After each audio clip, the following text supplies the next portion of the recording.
Hey guys, how you going? So today on BKRsport, we are going to be discussing the NRL season for 2023 and why I believe it genuinely could be the best season to date. I am so looking forward to this season. Obviously, we're always going to be excited for a new year and we're always going to look at the positives. But I genuinely believe this year, there are so many teams that you can make an argument for, at least to make the 8, that make this one of the most competitive seasons potentially that we've seen in a very, very long time. If you guys watch my stream, if you guys don't know and you're new around here, firstly, hit that subscribe button. We post every single day. And secondly, buddy, gee whiz, wherever you been, mate, wherever you damn well been. But we do stream every single game live here. So I do like to feel like I have a decent understanding about where teams are at, what teams are doing, and kind of how they're looking going into the season. You can never know exactly where a team's going to place, obviously. It's all going to be opinion. It's all going to be perspective. And, you know, you're going to have your biases regardless of what you think. Like, I'm going to have my biases towards the Gold Coast Titans. Of course, you know, I'm a big Titans fan.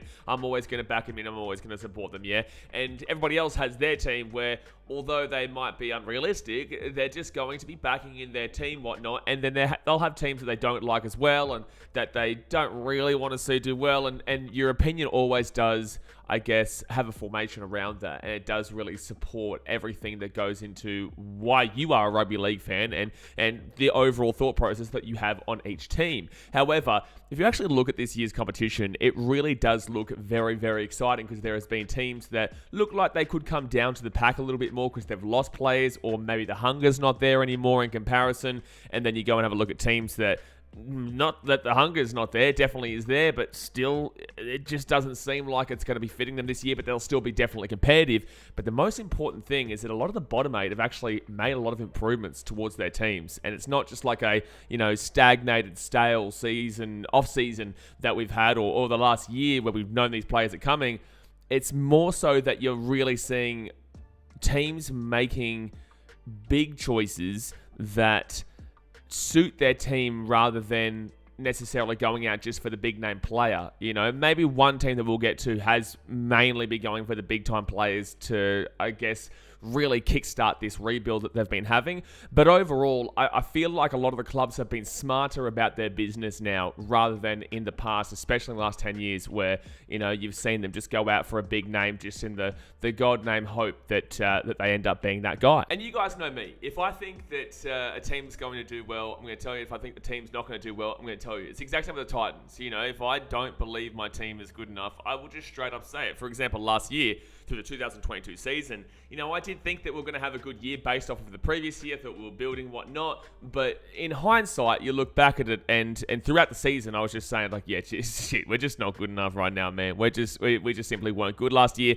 A lot of things were going on behind the scenes of the club, mainly behind the scenes of the club, and I truly do believe that they've been rectified this season. But it's not going to be all about the Titans here, guys. It is genuinely probably about, I would say, roughly 13 teams, 14 teams even. We might even just briefly go through every single team and give you my reasoning as to why I believe they could make the 8. I could literally give you a reason for pretty much everybody to make the 8, pretty much. I actually could say nearly, I would give you a reason for everybody making the 8. I do think that there genuinely are going to be teams down that bottom of the table that might fall off the pack a little bit. That's why I said about 14 teams. There's a 17-team comp this year, which also, again, will throw things a little bit out of whack to what you're used to, because we haven't had a odd number of teams in the competition since 2006. That was the year before the Gold Coast Titans obviously did come in. So, you know, we get to 2023 here. We've got 17 teams. The Dolphins do come in, and they will throw some a real interesting thing to the mix. And look, I'm just super excited, man. I'm super excited about what we're going to be able to see this year. Now, if we do go and look at the top 4 of last year, the Penrith Panthers, the Cronulla Sharks, the North Queensland Cowboys, and the Parramatta Eels, all 4 of those teams, there's not even a doubt in my mind, will absolutely have a chance to make the 8, and definitely probably should be making the 8. The issue with the Panthers, however, is that they have obviously lost a really big player in Api Korosawa in that hooker role, and also the biggest issue for me as well is their hunger. Yeah, so they've already won it back-to-back now. Yeah, look, okay, winning it 3 times in a row is incredible, and also, you know, they've got amazing players, but it is coming to that point now where they've been so good that now teams look at them as the main dog to take down rather than, you know, the surprise packet that they originally were. And I think that a lot of people kind of doubted them again going back to back, but now they've gone back to back, they've really proven themselves as a team. So now teams are really going to be looking for that one as their mantelpiece, in my personal opinion. So you find that in the Premier League quite a lot, that when a team wins the Premier League, it is, all guns are blazing at them. And Man City have been able to deal with it quite well for the last 5 years or so. But I just feel like overall, it's not like Man City. This comp is actually relatively even for the most part, and the Panthers could find a bit of struggle this year in regards to, I guess, just simply having that absolutely incredible year that we've seen from them in the past. But they definitely will be obviously in the top 8 and probably definitely in the top 2, top 3. Do they win it though? That's a big question. But teams have gotten closer to them. Just to go back on something for a quick second here. Back in 2018, the competition was decided in the top 8 from 1st to 8th was decided by 2 points. Right, first position I think was the Roosters on 34 points, and then the top 4 were all on 34, and then I think the bottom 4 of the top 8 were all on 32, and the Warriors came 8th or something like that. So from 1st to 8th, it was a 2-point difference. Now last year it was a bit different. Obviously last year was a 12-point difference there between the Panthers and the Raiders, and it was a significant difference. There was a very significant difference between the two, which does sound obvious, but with that being said, like, it's not usually as bad, right? 42 points is a lot of points that the Panthers were able to achieve, and I just don't know if a team goes and has such a dominant season as that again this year. I can't see it with the improvements that we've seen from other teams.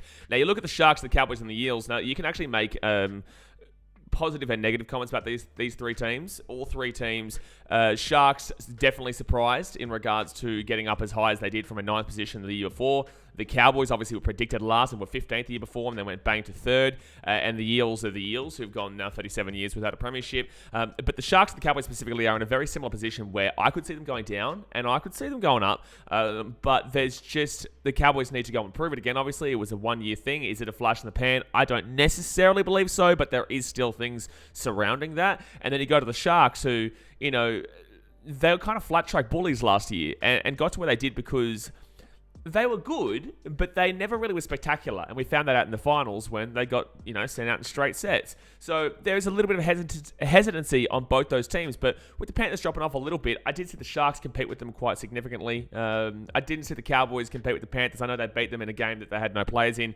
But the game that was full on, play on play, like full players on full players, Cowboys actually got walloped down there in Penrith. So I think that maybe with the slight regression of Penrith, plus also maybe if the Cowboys can be that consistent team, then you're going to see those top three absolutely closer. And this is the argument that I am making here. And then you get to the Eels, who, for me, I do feel like they drop off a little bit. I do. I'm not making my predictions until the week before the NRL, as you guys know. But with the Parramatta Eels, obviously, they are a team that are gonna have that hunger, man. They're really going to have that hunger. I've said for years now that I don't think this team actually has the ability to win the competition. I just don't know what it is. I don't believe they do. But they've still got their spine intact for now. When this video comes out, Mitchell Moses is still the 7, Dylan Brown's the 6, the 9 is now Hodgson from the Raiders, and the fullback obviously Gutho. Overall, they do lose a couple of players too, though, which is quite significant with Reid Marnie and also Papali'i and the likes. A lot of teams do fall off after a grand final loss, and it's especially after a significant loss like they had. But the Eels are still going to be competitive. I definitely still have them in that the vicinity of those three other teams. You go to those other 4 teams now in the top 8 with the Storm, the Roosters, the Rabbitohs, and the Raiders. 3 of these teams definitely look like they've improved drastically, right? And they're going to have a lot more benefits going into the 2023 season. The Melbourne Storm, obviously, they've got the best spine of the competition. Little Mum Man, Little Bubby, Little Mum Man, Little Bubby as the fullback, Ryan Pappenhausen. Munster in the 6, 7 is Jerome Hughes, and 9 is Harry Grant. Yes, they lose Brandon Smith, but realistically, it's not overall a massive, massive loss there because they've got Harry Grant in the hooker.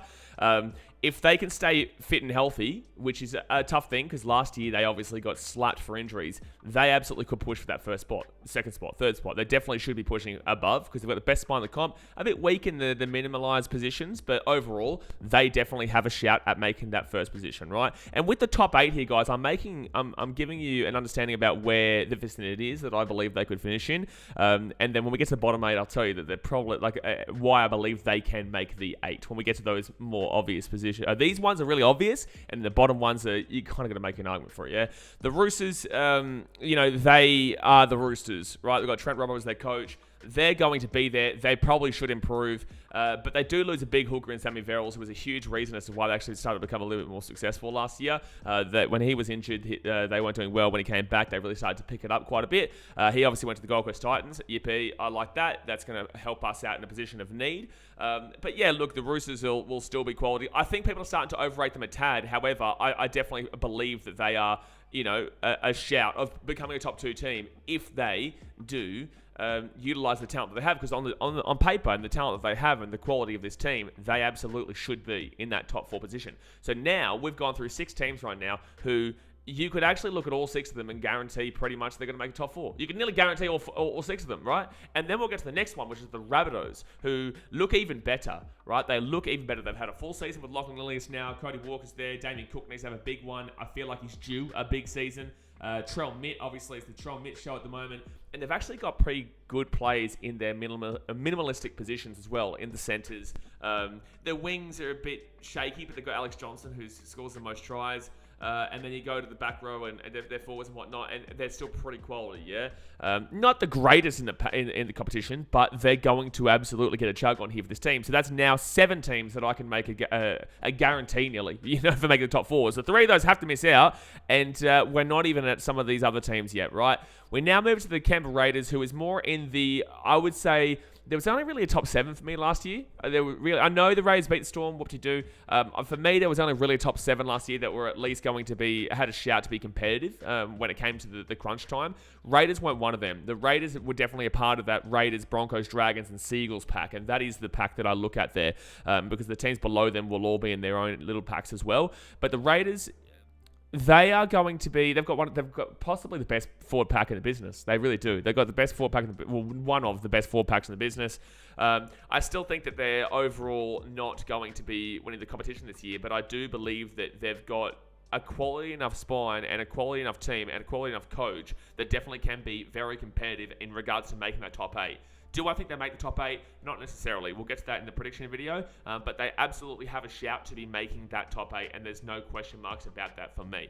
The Broncos, the Dragons, and the Seagulls. Now, 2 of these teams look a little bit out of place. With that being said, I'll go to the Broncos here first before we get to the Dragons and Seagulls. The Broncos have a great team on paper, but as we saw last year, with 4 rounds to go, or 5 rounds to go, they were in the top 4, and they missed the 8 completely, right? They choked it up massively, yeah?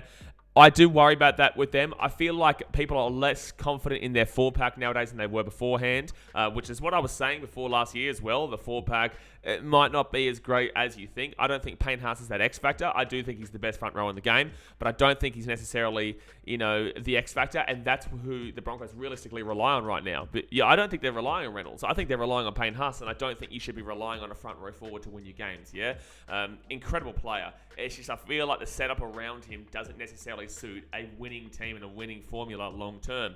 But the Broncos, they have a shout to make the top 4. You could make an argument for it, but you could also make an argument that they drop because it just isn't as impressive as we thought going into last year, or as everyone thought going into last year. And I feel like a lot of people are going to be more tentative on it. So, yes, absolutely shout for the top 8. And that's already top 9 teams that we've spoken about here before we even get to... get to these other ones. We've gone through pretty much the obvious ones, and, we're still guaranteeing them basically for the top 8. Now, the next 2, Dragons and Manly, are probably the only 2 teams that I actually feel do significantly regress next year. I'm going the opposite route here. And I think that the Dragons, obviously, they are kind of maintained based off of the back of the Ben Hunt consistency last year and the Ben Hunt train. But I do think that overall, their team is still incredibly bang average, and I still believe that they genuinely aren't going into a rebuild. They think they're in a rebuild, but realistically, they're not. They're just tinkering around Ben Hunt, who is in mid-30s now, or getting to his mid-30s. And, I don't necessarily believe that was the right option to actually re-sign him, which is a big call, crazy call, considering Ben Hunt is as good as he is. But I think the Dragons needed to blow their team up, which is a baseball term, blow their team up and start all over again. And I just think that they refuse to do that. But they'll still be competitive, because that's what the Dragons do. They still find a way to, win games that just you don't know how they won the game. You just don't know why they're there. Like how the Dragons get to 10th last year, God knows. Only God knows. But the Dragons were there, so they'll win enough games, I guess. I don't know. Like, they could get the wooden spoon. There's actually a genuine shout that they get the wooden spoon. But I think that Ben Hunt's got too much quality that he will drag them as far as he can. But overall, it's a bit of a mess in the spine. It's a mess all over the place. They've got older players. Their young players aren't shaping up to be the players that they thought they were going to be. I don't know. I really doubt them. But you could still... I couldn't make a top 8 claim for the Dragons. I couldn't do it. So that's the one team that I'm wiping out right now is the Dragons. I can't make a top 8 claim for St. George. Now we go to Manly, and there's always going to be a top 8 claim when you've got Tom Trbojevic in your team as your fullback, yeah? Always going to be a claim for the top 8. So they're going to be with that shout. So we've got 10 teams right now that we've given a shout to make the top 8. The only problem is their forwards are absolutely dreadful. Cherry Evans isn't getting any younger, has lost Kieran Foran in the 6, and now they're banking, relying on Josh Schuster to be the guy that he promised. Their hooker's still a bit shonky, and, Ruben Garrett goes for fullback, which is sustainable, but nothing special. So, do I think they're getting the spoon? No, I don't. I think the people are a bit out of control there. Do I think that there's a potential, a shout that they make the 8? Absolutely, I do. I think that if Trbojevic is healthy, which is, pray he is, I think that they still have a shot at making the 8. But I think that they're one of the least likely to. However, I do still have an opportunity for them to make the 8 if Trbojevic is healthy.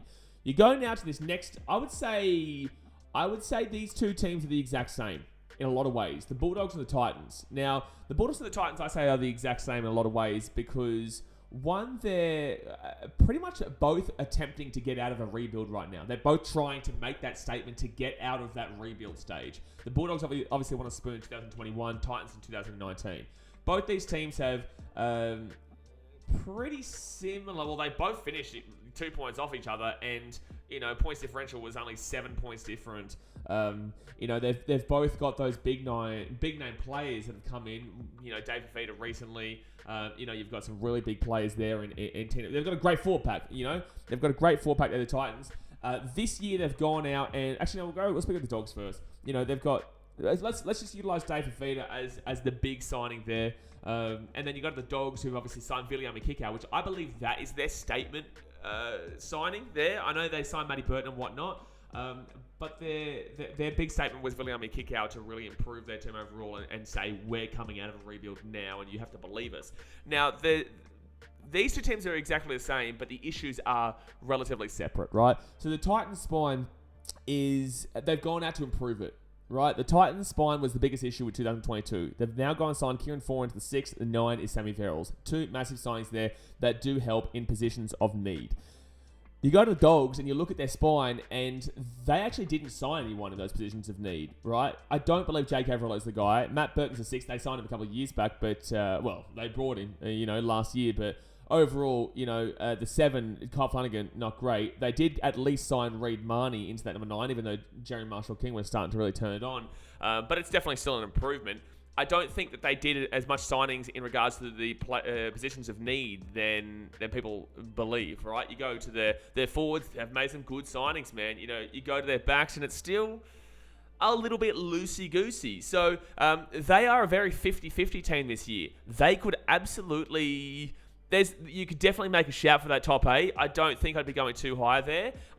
But you could also make a shout for the exact same position, just around this 12, 11, 10 position where it doesn't click yet. They've got a brand new coach as well. Cameron Ciraldo. Does it work just yet? I don't know. They're still coming out of a rebuild. So I think that the big signings are great. And I've been saying for years now, 2024 is the year the Dogs make the 8. And I still maintain that. I still believe that. I don't think this is the year for them. However, there is absolutely a shout for them to improve dramatically. And that's why they get put into that 8 range. So now there is 11 out of the 12 teams. And then you go to the Titans, like I said, who have improved in areas. They made the 8 in 2022 and improved in areas. Sorry, it made the 8 in 2021 and then had a shonker season in 2022 and then improved in areas of need. They've then gone into the centres, which they've needed dramatically for a few years now, and signed Aaron Schupp from the Doggies, who most Dogs fans are pretty upset that he's left because the Dogs centres aren't exactly fantastic at all.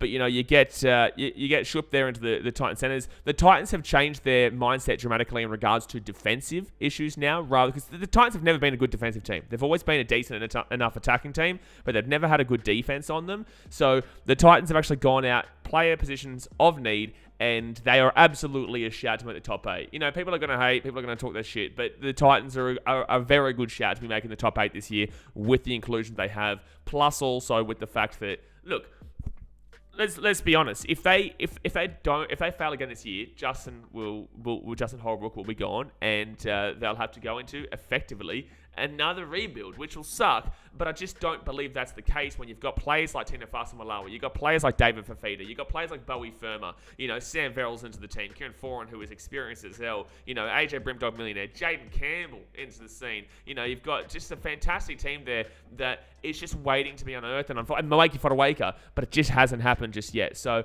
hopefully this is the year, but the fact that you can say hopefully that this is the year means that you do have them with a shout to make that top 8. So now that's 12 out of the 13 teams. The only team that I've wiped out completely is the Dragons right now. You go to those bottom 3 teams, which I believe were in a very similar position last year, is the Knights, the Warriors, and the Tigers. I think the Tigers are a little bit separate.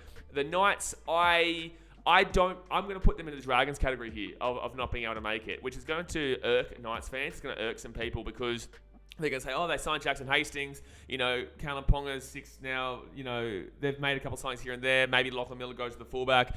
I just don't bank it in. I don't think Adam O'Brien's a good coach. I really don't. And I think that Callum Ponga will work out to be a failed 5'8". I think he'll go back to the fullback role. Love to see him kill it in 5'8", but I just don't think he's going to be the guy there. I think that so many teams want that Darren Lockyer fullback to 5'8" situation, but not everyone's Darren Lockyer, obviously. I think keep Ponga into that fullback, but it's obviously not going to be the case there, and they've gone with that. I couldn't really, could you make an argument for the 8? I don't know. Could you make an argument? Their team is still quite just bland and disappointing. It's more exciting than what we've seen, than what I've seen from the Dragons. So I'll put the Knights a little bit higher than the Dragons in that regard. But this team could, I don't have them making the top 8. I couldn't even really make an argument for them making the top 8 because I think Jackson Hastings is a tad overrated. I do like him, but I think he's a tad overrated there. The overall situation there in Newcastle is quite unnerving. You don't know what's about to happen next. They've tried so desperately to come out of this rebuild, and now it's just not necessarily shaping up to be what they plan to do after that those mid-2010s, which was just dreadful, So, look, I think they could improve, but I've got them pretty much around a very similar area to where they are right now. The Warriors definitely can improve, right? They get their home games back. They genuinely could make the top 8, in my opinion. I don't think they do, but in the same sense, they have the ability to make it, which they've always had, but they just never seem to do it, The Warriors just never seem to actually click it on for the entirety of the season. Again, that home fight, those home games will really prove crucial. However, their spine is brand new with also guys who probably should be moved on. And that's with all due respect to Sean Johnson, one of the best I've seen for his position, but in the halves.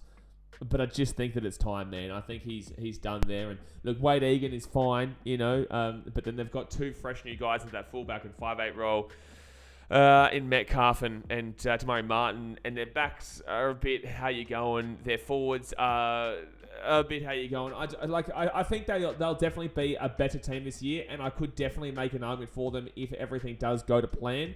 But it's just a really big struggle to see them really making that gigantic jump from the 15th to the top 8 with the fact that they haven't really overall improved the team, in my personal opinion. It's not really a dramatic increase. So, look, they are definitely in that top 8 hunt. Just not for me personally, but I can make the argument for it. The West Tigers, they've gone out and made a huge amount of signings. People are looking at their forwards and saying, wow, this is a top 8 team. Okay, have a look at their backs and you'll see that they're a bottom 8 team.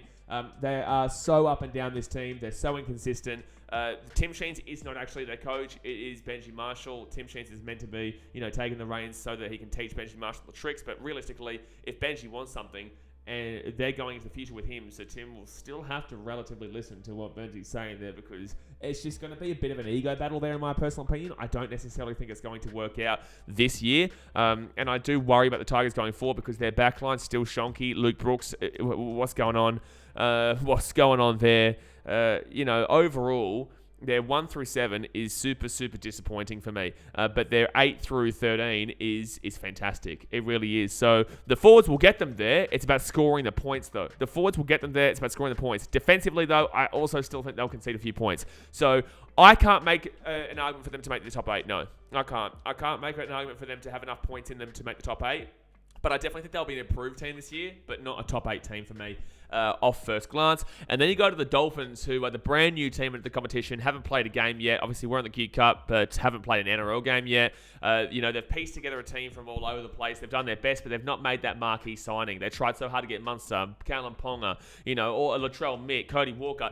No one was able to go. They couldn't lure anyone, so they don't really have that real star player. They've just got experience, but also it's a bit of a weird team. It really is. I can't even see them close to the top 8. I could definitely see them as a bottom 4 team. I could see them get the spoon, but overall, it's a difficult one to read because you have no idea what to expect. Like, you really do have no idea what to expect this year from the Dolphins. Yeah, look, I think Dolphins would be a part of that Tigers, Knights, Dragons brigade of 3 teams that I couldn't see making the 8 this year, and probably the Warriors, but you never know with the Warriors. So there's 4 teams there, but overall, guys, that just shows how close this competition could possibly be this year.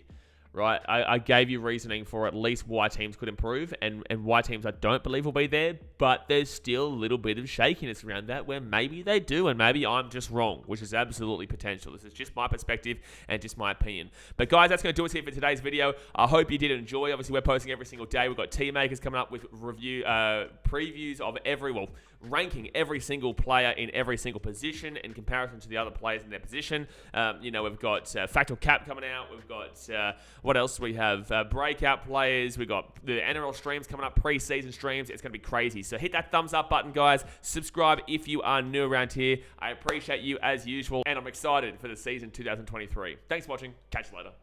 See ya.